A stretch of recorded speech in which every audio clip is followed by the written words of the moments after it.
Shri T P Jayachandran master, അങ്ങേക്ക് ഈ വിഷയത്തിൽ ഒന്ന് പ്രതികരിക്കാം. ഈ ഹാഷിം അരിയിൽ പറഞ്ഞതിനോട് മറുപടി പറയാം. അദ്ദേഹം എഴുതിയ മാപ്പിന്റെ കോപ്പി നിങ്ങൾ കണ്ടിട്ടില്ലേ? അദ്ദേഹം എഴുതിയിട്ടില്ലേ? അദ്ദേഹത്തിന്റെ പേരമകൻ ഇപ്പൊ അടുത്ത കാലത്ത് പറഞ്ഞല്ലോ. ഹാഷിം ഒരു മിനിറ്റ് ഒന്ന് മറുപടി പറയട്ടെ. അതില്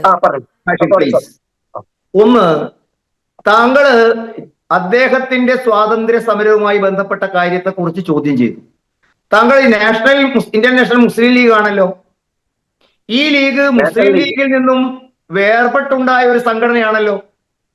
മുസ്ലിം ലീഗിന് ബാബറി മസ്ജിദ് സംഭവത്തില് വർഗീയതയുടെ തീവ്രത പോരാഞ്ഞത് കൊണ്ടാണല്ലോ 12 കോടി അന്നത്തെ മുസൽമാന്മാരുടെ ചോരയുടെ കണക്ക് പറഞ്ഞ് ഇന്ത്യൻ നാഷണൽ മുസ്ലിം ലീഗ് ഉണ്ടാകുന്നത്.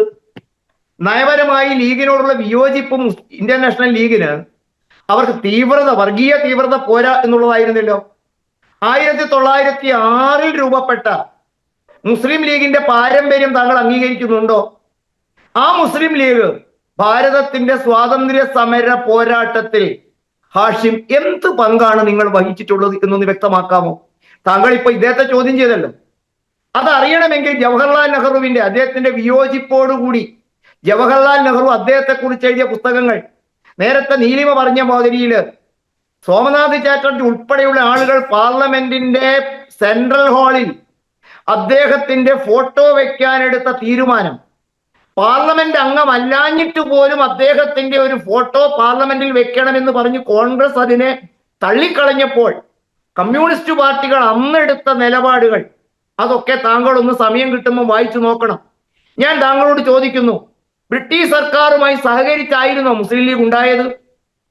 2016 വരെ മുസ്ലിം ലീഗ് ബ്രിട്ടീഷ് സർക്കാരിനൊപ്പം ചേർന്ന് സാമുദായിക താല്പര്യങ്ങൾ സംരക്ഷിക്കാൻ വേണ്ടിയും പ്രത്യേക ഇലക്ട്രേറ്റ് നേടാനുമുള്ള പോരാട്ടങ്ങളിലായിരുന്നില്ലേ?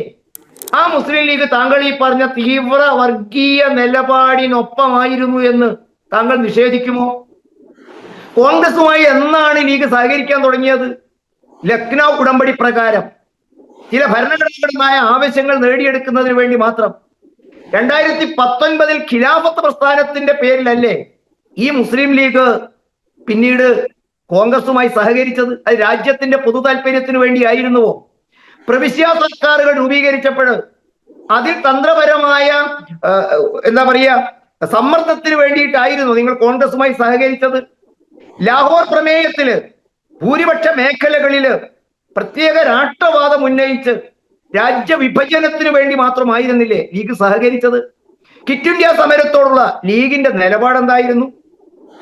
അതേസമയം തന്റെ ജീവിതകാലം മുഴുവൻ താങ്കൾ ഒരു കാര്യം അറിയണം, ഈ രാജ്യത്തിന്റെ പുറത്തെ ജയിലുകളിൽ മറ്റു പല താങ്കൾ ഈ പറയുന്ന സ്വാതന്ത്ര്യ സമര സേനാനികളും എ ക്ലാസ് തടവിന്റെ ശീതളിമയിൽ പിന്നീടത് മാർക്കറ്റ് ചെയ്തെങ്കിൽ നീണ്ട 13 വർഷവും 10 മാസക്കാലവും തുടർച്ചയായി ഒരു കാളയെ പൂട്ടിയ ചക്കിൽ നിന്നും ബ്രിട്ടീഷ് സർക്കാർ നിശ്ചയിക്കുന്ന അത്രയും തുടം എണ്ണ അത് ലഭിച്ചിട്ടില്ലെങ്കിൽ കുടിക്കാൻ ദാഹജലത്തിൽ നീളുമ്പോൾ കടൽ വെള്ളം കുടിച്ച് ഒരാൾക്ക് നിൽക്കാനോ കിടക്കാനോ ഇല്ലാത്ത മുറികളിൽ നീണ്ട 14 വർഷക്കാലം ജീവിച്ച ഒരു മനുഷ്യനെയാണ് നമ്മൾ ഇവിടെ വന്ന് വേട്ടയാടുന്നത്. പുറത്തു വന്നതിന് ശേഷം പോലും അദ്ദേഹത്തെ സ്വതന്ത്രമായി നടക്കാൻ അനുവദിച്ചില്ല. അവസാനം കോൺഗ്രസ്സുകാരും മാർക്സിസ്റ്റുകാരും സഹോദര ആ മനുഷ്യന്റെ സ്വാതന്ത്ര്യത്തിന്റെ അഭിവാഞ്ച, തന്റെ ജീവിതത്തിന്റെ നല്ല നാളുകൾ മുഴുവൻ രാജ്യത്തിനു വേണ്ടി അദ്ദേഹം കഴിച്ച ഹോമം, അത് തിരിച്ചറിഞ്ഞ് ഇതൊക്കെ അവർ അംഗീകരിച്ചു. ഞാൻ താങ്കളോട് ചോദിക്കട്ടെ, മഹാരാഷ്ട്രയിൽ പോയി ഇന്ന് ഈ ദിവസം മഹാരാഷ്ട്രയിൽ പോയിട്ട് താങ്കൾ ഒന്ന് സവർക്കർക്കെതിരെ ഒരു പൊതുയോഗത്തിൽ നിങ്ങളുടെ നിലപാട് വ്യക്തമാക്കാമോ? കോൺഗ്രസ്സുകാർക്ക് ധൈര്യമില്ല ഹാഷിം.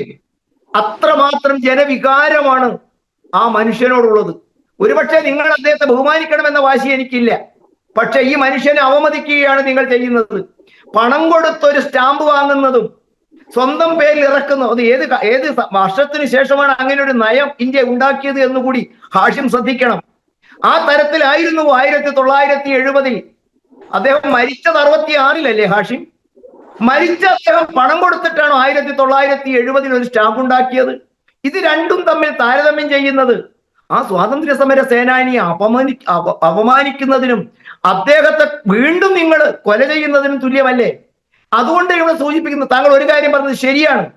തീവ്ര വർഗീയതയുടെ കളിത്തൊട്ടിലിരിക്കുന്ന കക്ഷികൾക്ക് മാത്രമേ വീര സവർക്കറിനെ പോലെ രാജ്യത്ത് കോൺഗ്രസ്സുകാരും മാർക്സിസ്റ്റുകാരും രാഷ്ട്രീയമുള്ളവനും ഇല്ലാത്തവനും പാർലമെന്റ് ആദരിക്കുകയും നിരവധി സ്വാതന്ത്ര്യ സമര ഗ്രന്ഥങ്ങളിൽ ഇടം പിടിക്കുകയും ചെയ്ത, മാത്രമല്ല രാജ്യത്തൊരു വയലന്റ് റെവല്യൂഷൻ, ഒരു രക്തഭംഗിലമായ പോരാട്ടത്തിലൂടെ, സായുധ പോരാട്ടത്തിലൂടെ രാജ്യത്തിന് സ്വാതന്ത്ര്യം നേടണമെന്ന് പറഞ്ഞ് സുഭാഷ് ചന്ദ്രബോസിനെ പോലെയുള്ള ആളുകൾക്ക് പോലും പ്രചോദനമായ, അദ്ദേഹത്തിനെ പോലുള്ള നിരവധി ആളുകളെ സ്വാതന്ത്ര്യ സമര രണാങ്കണത്തിലേക്ക് സ്വയം ജീവാർപ്പണം ചെയ്യാൻ പ്രേരിപ്പിച്ച ആ മനുഷ്യനെ അപമതിക്കരുത്, അപമാനിക്കരുത് എന്നുള്ള അഭ്യർത്ഥനയുള്ളത്.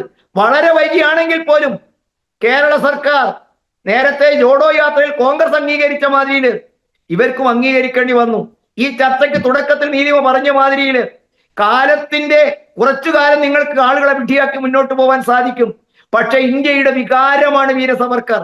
സ്വാതന്ത്ര്യ സമരത്തിന്റെ പോരാട്ട വീഥികളിൽ ആയിരക്കണക്കിന് ദേശാഭിമാനികൾക്ക് ആവേശോജ്വലമായ പിന്തുണയും പ്രോത്സാഹനവും നൽകുന്ന ആ ധീരനായ സ്വാതന്ത്ര്യ സമര സേനാനിയെ നിങ്ങൾ അംഗീകരിച്ചില്ലെങ്കിലും അപമാനിക്കരുത് എന്നൊരു അഭ്യർത്ഥനയാണ് നീലിമ എനിക്ക് അവരോട് പറയാനുള്ളത്.